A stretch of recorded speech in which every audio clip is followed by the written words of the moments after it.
Baik, di sini kami dari kelompok 7 akan menjawab pertanyaan yang Ibu dosen berikan.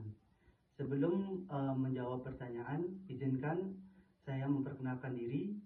Perkenalkan, nama saya Ida Bagus Agung Pramanagiri, NPM 309. Di sini saya akan menjadi moderator dan juga menjawab soal nomor 1.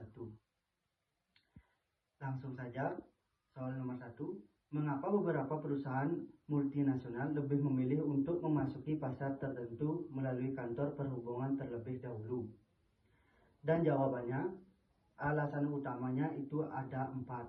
Yang pertama, biaya rendah dan risiko minimal. Kantor penghubung respiratif office umumnya tidak melakukan aktivitas komersial, sehingga biayanya rendah dan tidak berisiko tinggi. Yang kedua, riset pasar dapat mengamati tren pasar, preferensi konsumen, dan perilaku pesaing tanpa harus berkomitmen pada investasi besar. Yang ketiga, membangun hubungan menjalin koneksi awal dengan pemerintah mitra lokal atau distributor potensial. Yang keempat, persiapan ekspresi lebih lanjut. Kantor penghubung sering menjadi langkah awal sebelum membentuk entitas bisnis penuh seperti anak perusahaan atau joint venture. Ya, itu jawaban nomor 1. Halo, perkenalkan nama saya Kedek Wisnawan dengan NPM akhir 733. Di sini saya akan menjawab pertanyaan nomor 2, yaitu apa kelemahan dari proporsi kepemilikan 50/50 pada usaha pantungan atau joint venture.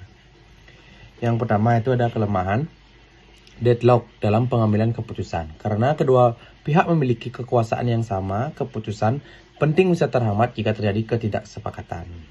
Yang kedua itu ada pihak dominan. Bisa memicu konflik dalam arah strategis, pengalokasian sumber daya, atau pengelolaan operasional. Selanjutnya ada potensi konflik budaya dan manajemen. Perbedaan budaya, organisasi, atau gaya manajemen dari kedua belah pihak bisa memperburuk kerjasama.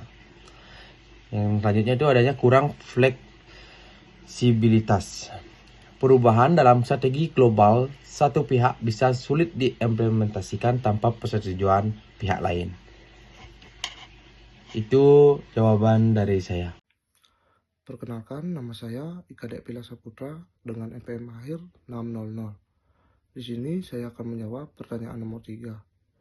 Pertanyaannya, apa saja pro dan kontra dalam metode masuk dengan licensing? Jawabannya, yang pertama, yang pro, risiko rendah dan biaya awal rendah. Tidak perlu investasi besar atau keterlibatan langsung dalam operasional lokal. Yang kedua, pendapatan pasif. Perusahaan menerima royalti dari penggunaan merek, teknologi, atau hak cipta. Yang ketiga, cepat memasuki pasar. Tidak memerlukan waktu lama untuk membangun infrastruktur lokal. Yang kontra, yang pertama, keterbatasan kontrol.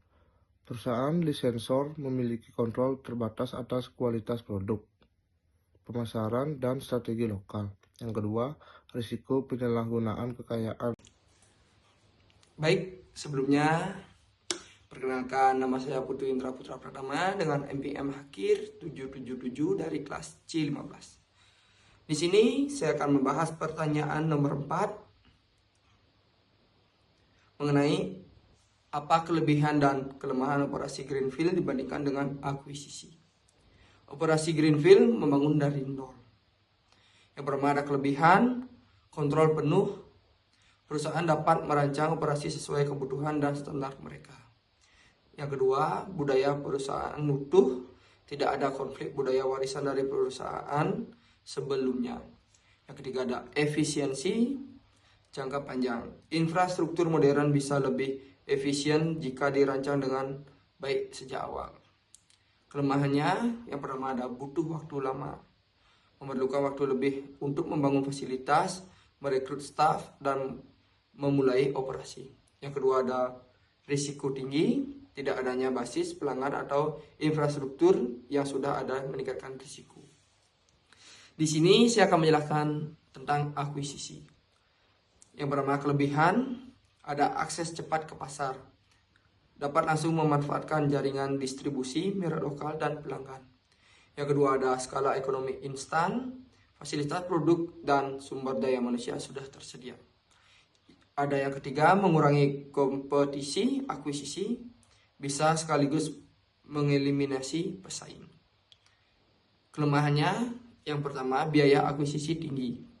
Mungkin membayar premi besar untuk membeli perusahaan lokal. Yang kedua, ada integrasi sulit.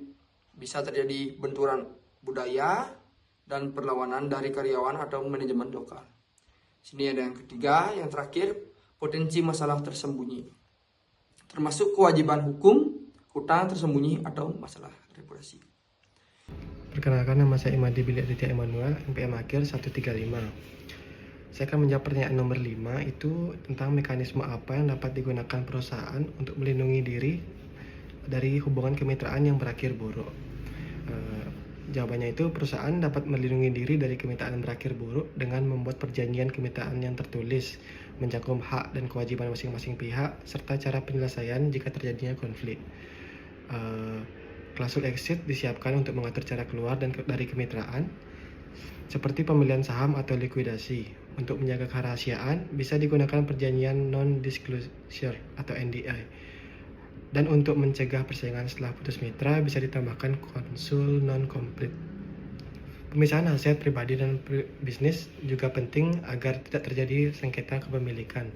Selain itu, asuransi bisnis dapat memberikan perlindungan terhadap kerugian finansial dan mekanisme penyelesaian sengketa seperti mediasi atau arbitrase sebaiknya dicantumkan agar konflik tidak berkunjung pengadilan. Sekian presentasi dari kelompok kami, terima kasih.